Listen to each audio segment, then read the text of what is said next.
Salam alaikum. Donc, on va parler d'infection à CMV.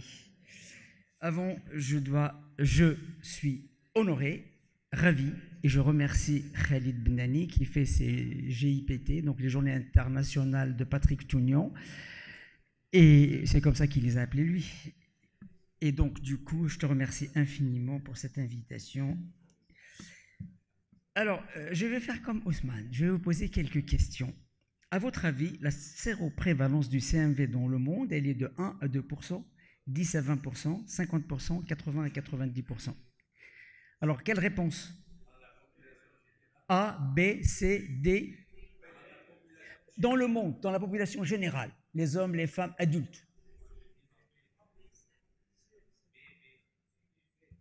C'est D, 80 à 90%. Question numéro 2. Dans les formes asymptomatiques, 100% des enfants sont normaux, 80% sont normaux, 50% sont normaux. C'est des enfants asymptomatiques qui ont une infection et une séroconversion chez la mère et les enfants naissent nickel. Vous les examinez, ils sont strictement normaux à la naissance.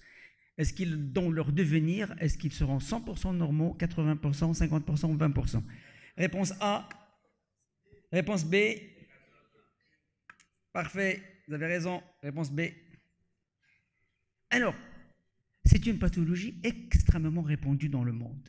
Vous voyez, malheureusement en Afrique, à part l'Afrique du Sud, nous n'avons pas d'idées sur la séroprévalence. Mais là où on a des idées sur la prévalence, vous voyez, c'est entre 80 et 90%. Et dans les pays qui sont en bleu clair ou bleu sombre, si vous voulez, la prévalence est de 50 à 60%. Pourtant, quand on regarde ces pays-là, vous voyez, à côté de là, vous avez la séroprévalence et juste à côté, il y a les rangs.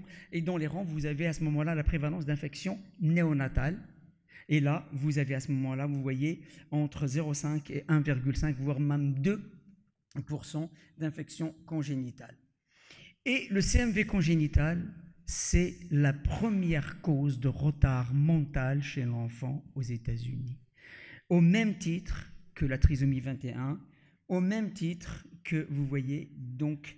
Et c'est une pathologie qui est très peu connue. Quand on pose la question aux femmes s'ils connaissent le CMV congénital, vous voyez combien de femmes qui connaissent le CMV congénital. C'est la pathologie la moins connue par rapport, par exemple, quand on leur pose la question sur le spina bifida, par rapport au HIV, par rapport aux autres pathologies congénitales, ils ont une énorme connaissance des autres pathologies par rapport à l'infection à CMV, qui est la principale cause de retard mental chez l'enfant. Donc là, vous avez bien répondu. L'incidence, donc la séroprévalence d'environ 40%, mais probablement sous-estimée. La plupart des études montrent entre 80 et 85%. Mais il y a des endroits où elle est de 100%. C'est un virus à herpès, de la famille des herpès, ce qu'on appelle le herpès virus 5, qui a une latence longue, donc une élimination très très prolongée. La plupart des formes, 90% des formes, sont asymptomatiques chez l'adulte. Et la virémie et la virurie sont très prolongées. La transmission est exclusivement interhumaine. Il n'y a pas d'animal porteur qui transmet à l'homme. Transmise par la salive, les urines, bien sûr, toutes les sécrétions. On ne connaît pas actuellement le mécanisme de transmission de la mère à l'enfant. On sait qu'il y a une placentite, mais on ne sait pas si c'est à travers la placentite qu'il y a un retentissement sur la circulation fœtale avec l'installation du retard de croissance intra-utérin et les autres pathologies. En tous les cas, on ne connaît pas très très bien le mécanisme physiopathologique. On sait également qu'il y a des variations donc, de la séroprévalence en fonction de l'ethnie, en fonction surtout du niveau socio-économique. Plus on est pauvre, plus on a un risque énorme de transmettre le CMV, enfin de faire circuler le CMV dans la famille. Plus on est riche, moins on a de risques. Et quand on regarde cette étude américaine qui est assez ancienne de 2009, on s'aperçoit que finalement les blanches non hispaniques ont moins de risques, ont moins de séroprévalence, moins de risques d'avoir des infections congénitales à CMV que les noirs ou les hispaniques.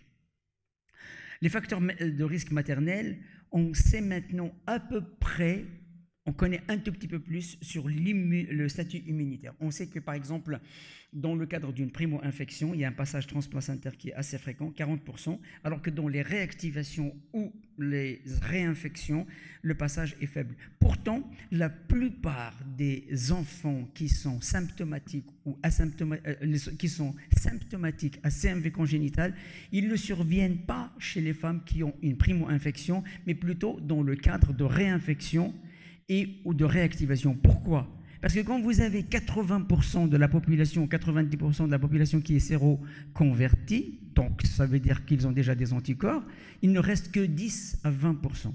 Et cela, c'est une minorité. Donc les infections surviennent préférentiellement chez celles qui sont la majorité. Donc un statut immunitaire en préconceptionnel, une femme qui est séropositive, ne prédit absolument pas que votre enfant qu'elle ne risque pas de transmettre le CMV à son fœtus. Donc, à la limite, on s'en fout du statut immunitaire de la femme. Voilà, donc les formes congénitales, je vous ai parlé de la prévalence et voilà, donc hop, je passe. Là, c'est une étude qui montre que si on prend 1000 nouveau-nés qui sont nés suite à une infection congénitale à CMV, vous voyez qu'à peu près 12,7%, je pense que j'ai une petite flèche ici, 12,7% qui seront symptomatiques et presque 90% qui seront asymptomatiques. Et parmi les symptomatiques, vous voyez, il y a à peu près 4%, si on calcule bien, 4% de décès. Et par rapport, voilà, et même ceux qui sont asymptomatiques, vous voyez qu'il y a un risque d'environ 12 à 13% d'enfants qui peuvent avoir des séquelles. Alors que ceux qui sont symptomatiques à la naissance, la moitié vont avoir des séquelles. Donc, un enfant qui est asymptomatique, qui n'a strictement rien à la naissance, qui est né dans un contexte de séroconversion maternelle, on ne peut jamais rassurer les parents. Jamais. Donc, parce que ce n'est pas possible de les rassurer. Quels sont les facteurs de risque ? Quand vous avez une mère qui est séropositive, ou bien quand vous avez autour, dans le contexte familial, d'autres enfants qui éliminent le CMV, parce que l'élimination du CMV peut durer des années dans la salive et dans les urines. Donc, lorsqu'un enfant naît, lorsque la femme est enceinte et qu'il y a d'autres enfants autour d'elle qui sont positifs, ou bien quand vous avez à un moment ou à un autre, donc tu étais en contact avec le CMV. Le diagnostic anténatal, il n'est pas facile, sauf si vous avez une femme qui a bien sûr une séroconversion. À ce moment-là, vous pouvez faire une ponction de liquide amniotique et vous allez regarder si vous allez retrouver le CMV. Une fois qu'on a le CMV, on va parler de la charge virale qui a très peu d'importance. En postnatal, la situation est un peu plus simple. C'est-à-dire que devant tout retard de croissance intra-utérin inexpliqué, on doit avoir le réflexe CMV, en particulier lorsque le PC est touché. À ce moment-là, dans ce cas-là, il faut faire quoi ? Il faut chercher, bien sûr, à l'examen clinique une hépatosplinomégalie, un ictère mixte, une pneumopathie interstitielle, même donc minime. Ça veut dire que automatiquement, si un enfant a un petit besoin minuscule d'oxygène, il faut faire une radio pour regarder s'il n'y a pas une pneumopathie interstitielle, regarder s'il a une thrombopénie et suivre l'évolution, en particulier par les tests d'audition. En anténatal, quand on a un doute, alors faut-il faire une écho ou l'IRM ? Il faut combiner les deux. Quand on regarde les valeurs prédictives positives et les valeurs prédictives négatives, ainsi que la sensibilité et la spécificité, on s'aperçoit que finalement, quand on combine l'écho et l'IRM, c'est là où on a les meilleures valeurs prédictives positives et négatives et de spécificité et sensibilité. Donc un seul ne suffit pas. Les explorations en anténatal, on est limité. On est limité par uniquement l'écho, l'IRM éventuellement fœtal, éventuellement ponction de liquide amniotique, et ça ne se fait pas tout le temps pour chercher la charge virale, éventuellement ponction du sang fœtal si les parents le souhaitent pour chercher la charge virale, mais ça se fait de moins en moins. En postnatal, c'est à la fois l'imagerie cérébrale, l'écho-TF peut suffire pendant les 3 ou 4 ou 5 ou 6 premiers mois. À partir de 6 mois, il faut éventuellement envisager de faire une IRM parce que le TF ne suffit pas, si on a un doute. La PCR dans les urines et la salive, et puis le dépistage auditif. Bien sûr, je vais en parler après. Et il faut savoir que quand on a un enfant qui a des troubles de l'audition, même à l'âge de 6 mois, 1 an ou 2 ans, si on a fait un test de Guthrie, on peut récupérer le Guthrie 3 ans plus tard, 3 ans, si le Guthrie a été fait 3 ans par avant, ça veut dire que si l'enfant a moins de 3 ans, le Guthrie est récupérable et à ce moment-là, on peut regarder le statut de l'enfant à ce moment-là, s'il a fait ou non une infection ACMV. Le traitement antinatal, je vais vous montrer juste une diapositive parce qu'il est extrêmement discuté et discutable. Je pense qu'il est de plus en plus abandonné. Le traitement postnatal, il est simple. C'est l'acyclovir. Ça a une forme d'acyclovir à la fois injectable ou orale. On a tendance à préférer maintenant l'utilisation d'emblée de valacyclovir par voie orale à la dose de 16 mg kg toutes les 12 heures. La durée du traitement est très discutable. Je vais vous montrer une diapo. Les formes asymptomatiques, on ne les traite plus. On traite uniquement les formes symptomatiques graves, c'est-à-dire avec atteinte neurologique, ophtalmique ou forme pulmonaire sévère. On ne traite pas du tout si l'enfant a une hépatosplenomégalie, une thrombopénie, une leucopénie, une petite pathologie pulmonaire interstitielle. On ne le traite pas parce que l'efficacité, d'abord, n'est pas démontrée dans 100% des cas d'une part, et d'autre part, les effets secondaires du traitement sont quand même assez élevés. Donc, les formes de traitement symptomatiques, on traite par le valganciclovir, 16 mg kg toutes les 12 heures, je vous ai dit. Quand on traite, par exemple, cette étude montre la comparaison d'un traitement de 6 semaines versus 6 mois. Quand on traite 6 semaines, c'est en rouge. Vous voyez la baisse de la charge virale dès le début du traitement. Donc là, vous avez la charge virale qui baisse dès le début du traitement. À la fin du traitement, il y a une réascension de la charge virale de manière significative, alors que quand vous traitez pendant 6 mois, vous avez une baisse de la charge virale qui augmente à la fin du traitement de 6 mois. Ça veut dire que vous allez diminuer votre effet inoculum pendant cette période-là, mais il y a un risque de réascension du virus. Alors, est-ce que le traitement anténatal est efficace?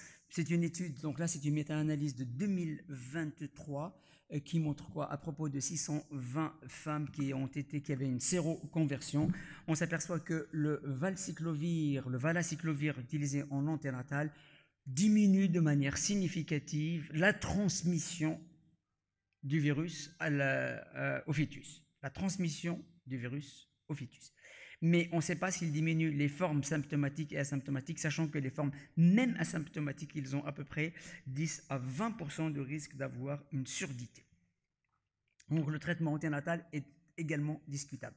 Quand on suit ces enfants, il faut bien sûr organiser le suivi sur les 2, 3 ans, 4 ans, 5 ans, même jusqu'à maintenant, il y a des suivis qui sont publiés jusqu'à l'âge de 19 ans, essentiellement pour l'acuité auditive. On sait, bien sûr, il faut un examen clinique, un fond d'œil, un ETF à la naissance. On prévoit une IRM à 6 mois. On refait un examen clinique complet avec les tests auditifs à 3 mois. Et après, on fait tous les 6 mois, si l'enfant est symptomatique, tous les 6 mois, on fait un bilan. Si l'enfant est asymptomatique, on fait un bilan tous les ans. Ça veut dire quoi? Un examen clinique et des tests auditifs uniquement. Jusqu'à la rentrée scolaire, 6-7 ans. À l'âge de la rentrée scolaire, si l'enfant va bien, à ce moment-là, ça dépend. Si l'enfant va très bien et nickel avec des tests auditifs strictement normaux, on s'arrête là. Il y en a qui les suivent jusqu'à l'âge de plus de 10 ans. Pourquoi? Parce qu'il y a une diminution progressive de l'acuité auditive avec le temps, et avec des enfants chez qui on a découvert une hypoacousie à l'âge de 10-12 ans. Les facteurs pronostiques, donc il y a bien sûr les facteurs anténataux et postnataux. Le facteur pronostique qui est prénatal, c'est surtout une primo-infection. Voilà. Et puis quand il y a des lésions à l'imagerie cérébrale anténatale.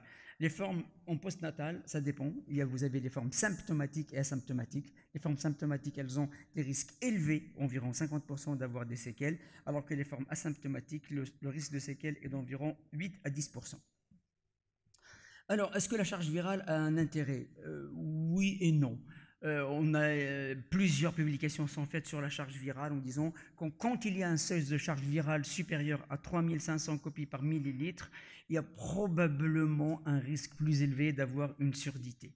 Et quand vous regardez la valeur prédictive positive, elle est de 8%, négative de 94%. Ça veut dire que la charge virale en elle-même est un indicateur dont il faut probablement avoir connaissance, mais il ne faut pas lui donner beaucoup d'intérêt. L'intérêt, c'est surtout les tests auditifs et le reste. Voilà. Donc, la surdité, c'est la principale complication des infections ACMV. On voit par exemple que quand vous avez une infection congénitale à CMV qui est symptomatique, vous avez un risque, donc l'enfant qui est symptomatique, vous avez un risque d'environ 15 à 30% à peu près d'avoir une surdité isolée. Et cette surdité, elle survient chez l'enfant asymptomatique vers l'âge de 2 ans en moyenne, chez l'enfant symptomatique vers l'âge de 2 ans, et l'enfant asymptomatique vers l'âge de 3 ans, 3 ans et demi. Ça veut dire qu'avant 3 ans et demi, si l'enfant va bien et qu'il a tous les tests normaux, il ne faut toujours pas rassurer les parents en disant il ne se passe strictement rien. C'est faux. Parce qu'il peut y avoir une hypoacousie qui s'installe tardivement vers l'âge de 2 ans et demi, 3 ans. Et quand les enfants ont une hypoacousie, par exemple, qui est dépistée, sachez que dans la moitié des cas, la surdité est bilatérale. Et dans l'autre moitié, elle est uniquement unilatérale. Donc c'est la principale complication.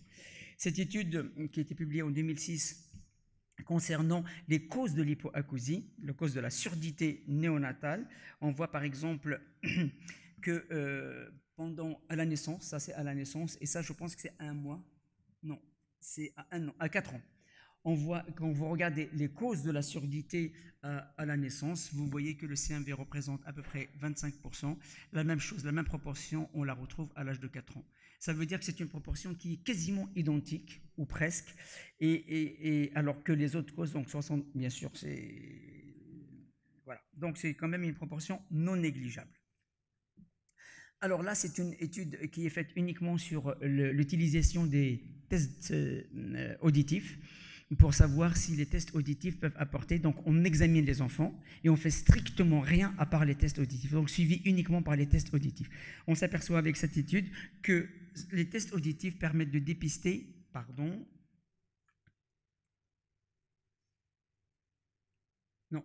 je suis en train de revenir. Les tests auditifs permettent de dépister 57% des formes congénitales à CMV, c'est-à-dire un CMV qui est passé complètement inaperçu. Quand vous faites les tests auditifs, un enfant sur 2, vous allez le dépister, si vous n'avez pas l'information. Si vous avez l'information, bien sûr, vous allez insister, vous allez le refaire et vous allez les dépister beaucoup plus. Alors la prévention, bien sûr, la prévention, c'est surtout prévenir les séquelles. On a vu que les formes symptomatiques, vous avez la moitié qui font 50% qui ont des séquelles et les formes asymptomatiques à peu près 15%. Donc là, c'est une étude qui regroupe 15 études comparatives et on s'aperçoit que finalement le risque de séquelles, vous voyez, il varie en fonction entre 14 et 25% de manière assez, je dirais, homogène. Je passe là-dessus. Alors, il y a eu bien sûr des publications qui sont faites sur le CMV et l'autisme. C'est probablement une des causes de l'autisme, probablement. Est-ce que c'est par la surdité? Est-ce que par l'atteinte neurologique associée? Est-ce que c'est par autre chose? On ne le sait pas encore. C'est encore le début d'une piste de recherche. Le devenir, il faut, pour parler du devenir d'un enfant, il faut savoir d'abord le connaître. On ne connaît pas. Donc, jusqu'à présent, donc, on sait que personne, enfin, même nous, surtout les obstétriciens, on ne parle pas aux femmes, on leur parle de la rubéole congénitale, de la toxoplasmose congénitale, et ainsi de suite. Personne ne parle du CMV congénital qui est la première cause. Donc, pour pouvoir parler du devenir et de la prévention, il faut d'abord informer. On sait par exemple qu'aux États-Unis, 30 à 50% des femmes de moins de 45 ans sont séronégatives, elles sont à risque. Et on sait qu'il y a à peu près 30 000 nouveau-nés qui naissent aux États-Unis qui sont porteurs du CMV congénital. Et bien sûr, il y a 90% qui sont asymptomatiques, mais dont 10% vont avoir des séquelles. Et les 10% qui sont symptomatiques, il y a 50% qui vont avoir des séquelles. Donc, c'est un élément très important dont il faut informer les familles et informer bien sûr la population. Le Haut Conseil de la santé publique, il propose quoi? Il dit, voilà, maintenant, il constate quoi? Que les mesures d'hygiène sont indispensables, c'est elles qui vont permettre la prévention, qu'il n'y a pas de traitement disponible actuellement, que ce soit en prénatal ou même chez le nouveau-né asymptomatique, que la plupart des nouveau-nés infectés sont asymptomatiques, donc on ne peut pas les dépister à la naissance, Et la connaissance de l'écologie CMV est quasiment inconnue, en particulier en Afrique, parce qu'à part l'Afrique du Sud, on ne sait strictement rien. Et qu'est-ce qu'il propose à ce moment-là? De faire une diffusion large de l'information sur les mesures d'hygiène, parce que c'est ça qui marche le plus. C'est pas la peine de dépister de manière comment dire, systématique la sérologie ACMV, renforcer le repérage par, bien sûr, chez la femme enceinte, par l'intermédiaire des signes cliniques, en particulier l'échographie, et bien sûr, en cas de test douteux, il faut bien sûr faire un dépistage néonatal systématique de la surdité. Voilà, donc je vous remercie.